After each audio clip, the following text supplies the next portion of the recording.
Dear students, welcome to Plus 2 Geography class. In the previous class, you learned about India's population distribution, density and growth. You already learned about population composition of the world in the third chapter, right? Yes. Let's have a look at the definition of population composition. Population composition is a distinct field of study within population geography with a vast coverage of analysis of age and sex, place of residence, ethnic characteristics, tribes, language, marital status, literacy and education, occupational characteristics, religion, etc. പ്രായം, ലിംഗം, വാസസ്ഥലം, വംശസവിശേഷതകൾ, ഗോത്രം, ഭാഷ, മതം, വിവാഹ നിലവാരം, വിദ്യാഭ്യാസം, തൊഴിൽ സവിശേഷതകൾ എന്നിവ ഉൾപ്പെടുന്ന ജനസംഖ്യാഘടന ജനസംഖ്യാ ഭൂമിശാസ്ത്രത്തിലെ ഒരു പ്രധാന മേഖലയാണ്. Today you will learn population composition in the context of India. Population composition of India. ഇന്ത്യയുടെ ജനസംഖ്യാഘടന. We can study population composition of India under the four heads. First is rural urban composition. Second is linguistic composition. Third is religious composition, and fourth is composition of working population. Rural urban composition, Gramina Nagarika Khadana. You can see a pie diagram on the screen. What do you understand from the pie diagram? Yes. From the pie diagram, we can understand that as per 2011 census, India has more rural population than urban population. 2011 census പ്രകാരം ഇന്ത്യയിൽ കൂടുതൽ ഗ്രാമീണ ജനങ്ങളാണ് ഉള്ളത്. നാഗരിക ജനത കുറവാണ്. India's rural population is 68.8% and urban population is only 31.16%. India's rural population is 68.8%. India has 6,40,867 villages, out of which 5,97,608 are inhabited villages. That is, 93.2% of India's villages are inhabited. ഇന്ത്യയിലെ 93.2% ഗ്രാമങ്ങളും ആൾതാമസമുള്ളവയാണ്. Distribution of rural population is not uniform throughout the country. ഇന്ത്യയിൽ എല്ലായിടത്തും ഒരുപോലെയല്ല ഗ്രാമീണ ജനസംഖ്യ വിതരണം ചെയ്യപ്പെട്ടിരിക്കുന്നത്. The states like Bihar and Sikkim have very high percentage of rural population in India. ഇന്ത്യയിലെ സംസ്ഥാനങ്ങളായ ബീഹാർ, സിക്കിം എന്നിവിടങ്ങളിൽ വളരെ കൂടുതൽ ഗ്രാമീണ ജനത കാണപ്പെടുന്നു. Do you know one thing? The state with the highest percentage of rural population in India is Bihar. ഇന്ത്യയിൽ ഏറ്റവും കൂടുതൽ ഗ്രാമീണ ജനത അധിവസിക്കുന്ന സംസ്ഥാനം ബീഹാറാണ്. The union territories, on the other hand, have smaller proportion of rural population in India, except Dadra and Nagar Haveli, according to 2011 census. 2011 census പ്രകാരം ദാദ്ര നഗർ ഹവേലി ഒഴികെയുള്ള മറ്റെല്ലാ കേന്ദ്രഭരണ പ്രദേശങ്ങളിലും ഗ്രാമീണ ജനസംഖ്യ വളരെ കുറവാണ്. That means almost all the union territories are urbanized in nature. അതായത് ഇന്ത്യയിലെ മിക്കവാറും എല്ലാ കേന്ദ്രഭരണ പ്രദേശങ്ങളും നഗരവൽക്കരിക്കപ്പെട്ടവയാണ്. For example, Delhi. What is the specialty of Delhi? Yes, Delhi is the national capital territory of India. ഇന്ത്യയുടെ തലസ്ഥാന നഗരമായ കേന്ദ്രഭരണ പ്രദേശമാണ് Delhi. Considering the states and union territories, Delhi has the highest urban population in India. ഇന്ത്യയിലെ സംസ്ഥാനങ്ങളെയും കേന്ദ്രഭരണ പ്രദേശങ്ങളെയും നോക്കുകയാണെങ്കിൽ ഏറ്റവും കൂടുതൽ നാഗരിക ജനസംഖ്യയുള്ളത് ഡൽഹിയിലാണ്. The size of villages also varies considerably. ഗ്രാമങ്ങളുടെ വലിപ്പത്തിലും വ്യത്യാസമുണ്ട്.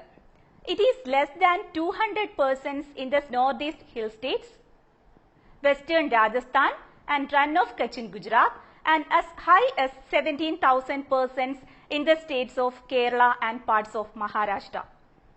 ഇന്ത്യയിലെ വടക്ക് കിഴക്കൻ സംസ്ഥാനങ്ങൾ, വെസ്റ്റേൺ രാജസ്ഥാൻ, ഗുജറാത്തിലെ റൺ ഓഫ് കച്ച് എന്നിവിടങ്ങളിൽ ഗ്രാമീണ ജനസംഖ്യ 200-ൽ താഴെയാകുമ്പോൾ കേരളം, മഹാരാഷ്ട്രയുടെ ഭാഗങ്ങൾ എന്നിവിടങ്ങളിൽ ഗ്രാമീണ ജനസംഖ്യ 17,000-ൽ കൂടുതലാണ്.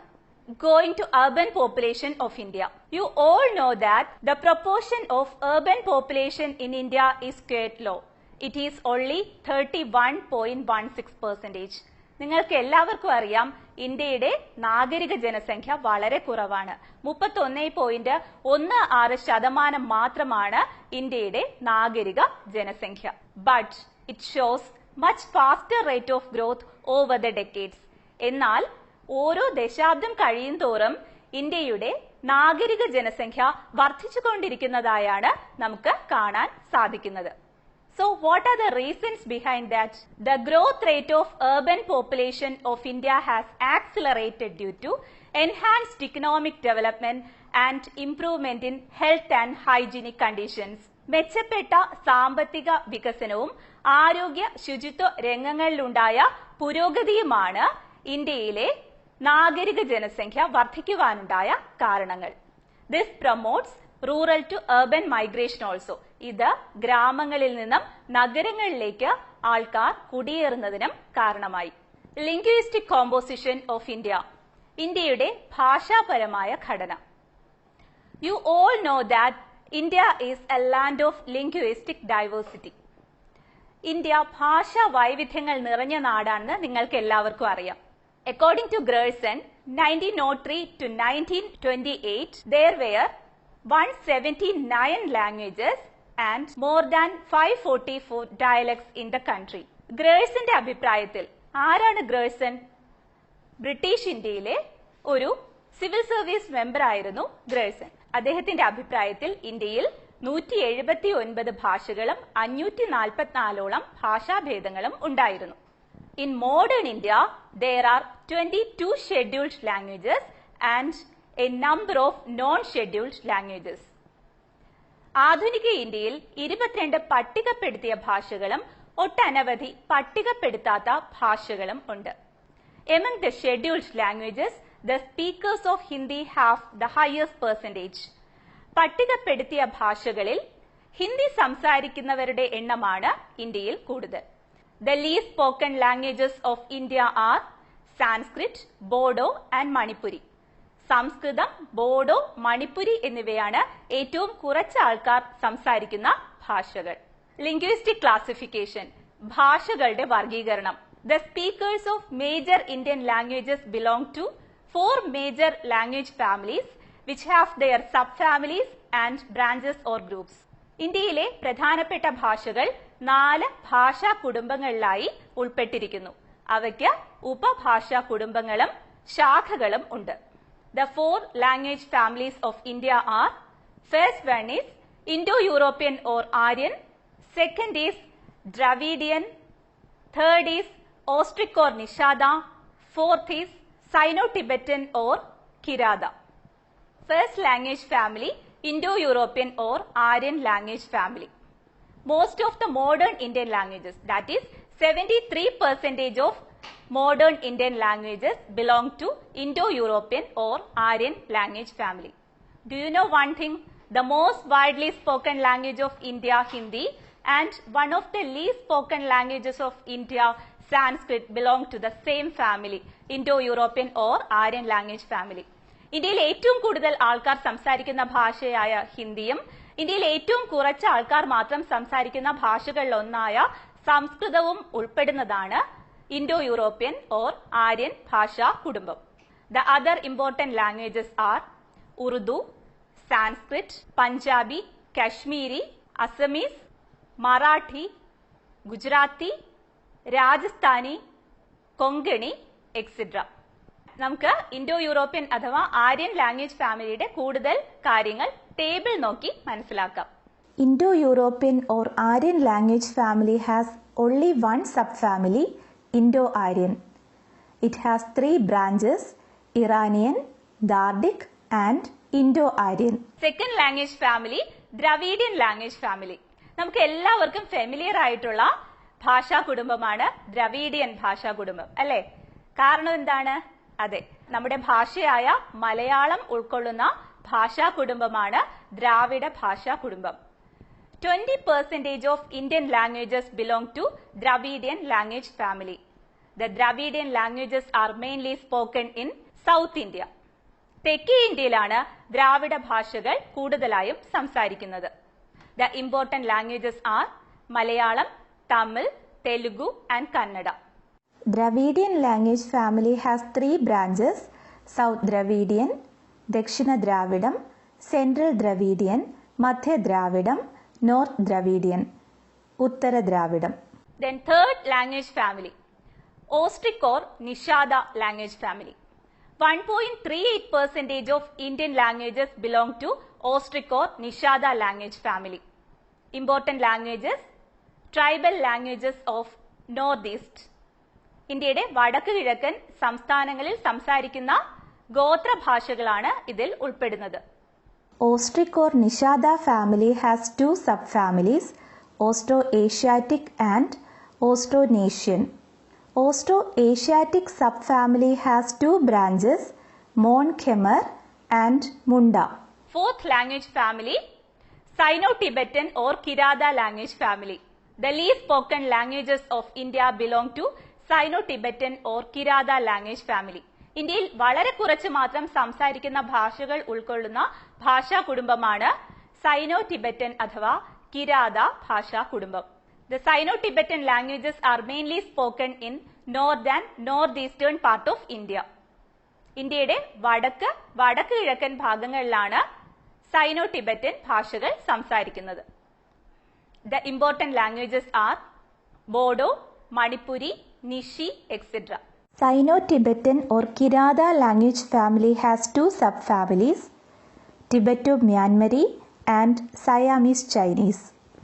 Tibeto-Myanmari subfamily has 2 branches, Tibeto-Himalayan and North Assam.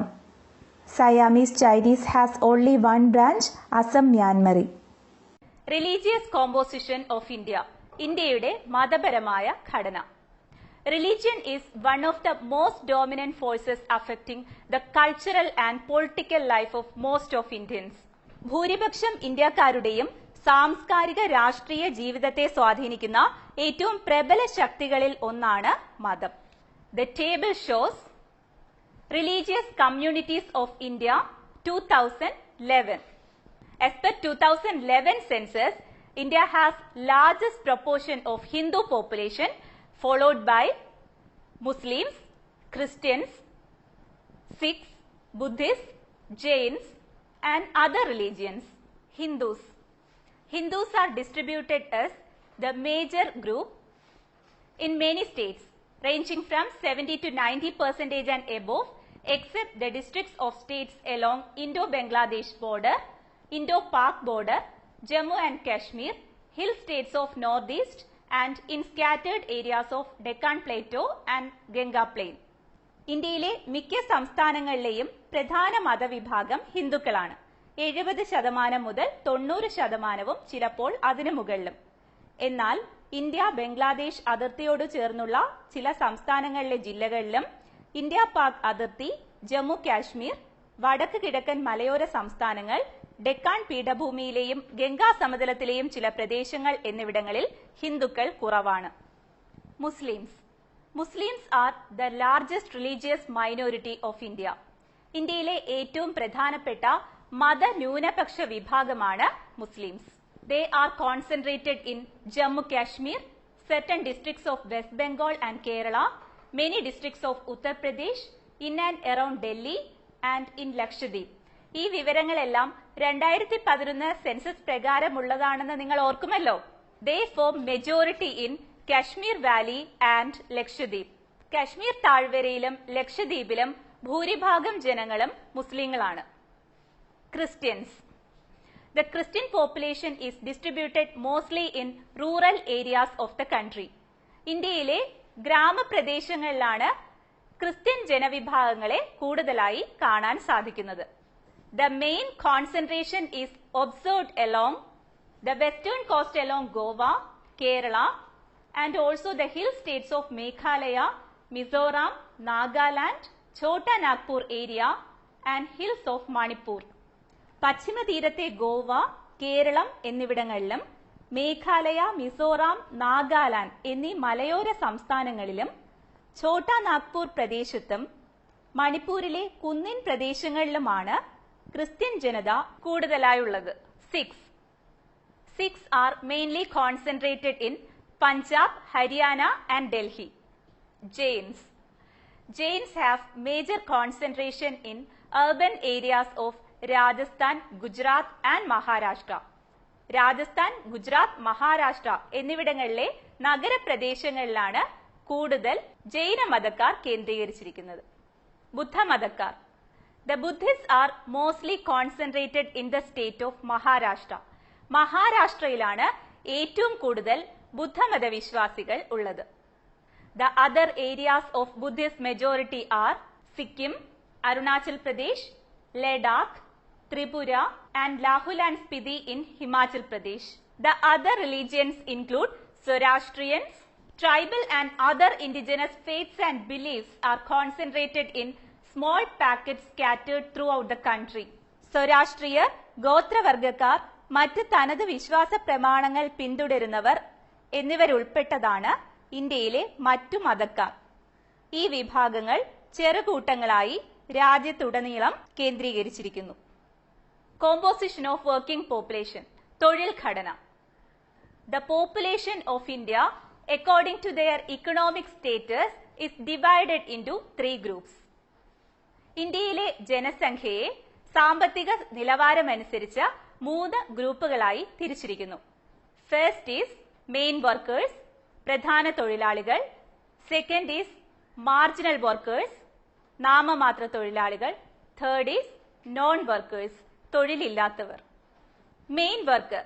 The main worker is a person who works for at least 183 days or 6 months in a year. വർഷത്തിൽ 183 ദിവസങ്ങളെങ്കിലും, അതായത് 6 മാസമെങ്കിലും തൊഴിൽ ചെയ്യുന്നവരാണ് പ്രധാന തൊഴിലാളി. Who is the marginal worker? ആരാണ് നാമമാത്ര തൊഴിലാളി? The marginal worker is a person who works for less than 183 days or 6 months in a year. വർഷത്തിൽ 183 ദിവസങ്ങളിൽ താഴെ മാത്രം, അതായത് 6 മാസത്തിൽ താഴെ മാത്രം തൊഴിൽ ചെയ്യുന്നവരാണ് നാമമാത്ര തൊഴിലാളി.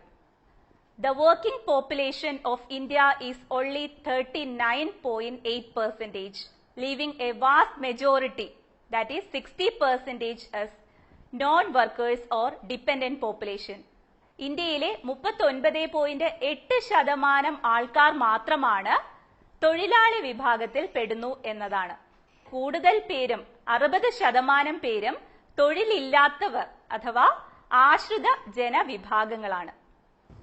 This indicates an economic status in which there is a larger proportion of dependent population, further indicating possible existence of large number of unemployed or underemployed people. ആശ്രിത ജനവിഭാഗം വളരെ കൂടുതലുള്ള ഒരു സാമ്പത്തിക അവസ്ഥയെയാണ് ഇത് സൂചിപ്പിക്കുന്നത്. വലിയ തൊഴിൽ രഹിത ജനതയുടെയും യോഗ്യതയ്ക്കനുസരിച്ച് തൊഴിൽ ലഭിക്കാത്ത വിഭാഗക്കാരുടെയും എണ്ണം വളരെ കൂടുതലായിരിക്കാനുള്ള സാധ്യതയുടെയും സൂചന കൂടിയാണിത്. വർക്ക് പാർട്ടിസിപ്പേഷൻ റേറ്റ്, തൊഴിൽ പങ്കാളിത്ത നിരക്ക്. Work participation rate is equal to total workers, that is main workers plus marginal workers divided by total population into 100. ആകെ തൊഴിലാളികളുടെ എണ്ണം ഭാഗം ആകെ ജനസംഖ്യ ഗുണം 100. The states with larger proportion of workers are Himachal Pradesh, Sikkim, Chhattisgarh, Andhra Pradesh, Karnataka, Arunachal Pradesh, Nagaland, Manipur and Meghalaya. Among the Union Territories, Dadra Nagar Haveli and Daman and Diu have higher work participation rate. എങ്ങനെയുള്ള സ്ഥലങ്ങളിലായിരിക്കും തൊഴിൽ പങ്കാളിത്ത നിരക്ക് കൂടുതലുള്ളത്? In countries like India, the work participation rate tends to be higher in areas of lower level of economic status. India പോലുള്ള രാജ്യങ്ങളിൽ സാമ്പത്തിക വികസനം കുറഞ്ഞ പ്രദേശങ്ങളിൽ തൊഴിൽ പങ്കാളിത്ത നിരക്ക് കൂടുതലായിരിക്കും. അപ്പോൾ അതിനുള്ള കാരണങ്ങൾ എന്തൊക്കെയായിരിക്കാം? Since the number of manual workers are needed to perform the subsistence or near subsistence economic activities. നിലനിൽപ്പിനായുള്ള സാമ്പത്തിക പ്രവർത്തനങ്ങൾ ചെയ്യുന്നതിന് കൂടുതൽ മനുഷ്യപ്രയത്നം ആണ് ഇവിടെ ആവശ്യമായി വരുന്നത്. ഒക്യുപേഷണൽ കാറ്റഗറീസ്, തൊഴിൽ വിഭാഗങ്ങൾ. According to 2011 census, working population of India has divided into 4 categories. 2011 census പ്രകാരം ഇന്ത്യയിലെ തൊഴിലാളി വിഭാഗത്തെ 4ആയി തിരിച്ചിരിക്കുന്നു. First one is cultivators, കർഷകർ. Second one is agricultural laborers, കർഷക തൊഴിലാളികൾ. Third one is household industrial workers, ഗാർഹിക വ്യാവസായിക തൊഴിലാളികൾ. And fourth one is other workers, മറ്റ് തൊഴിലാളികൾ. See their proportion in the table. The table shows sectoral composition of workforce in India 2011. 2011 census പ്രകാരമുള്ള മേഖല അടിസ്ഥാനത്തിലുള്ള തൊഴിൽ ഘടനയാണ് ടേബിളിൽ കാണിച്ചിരിക്കുന്നത്.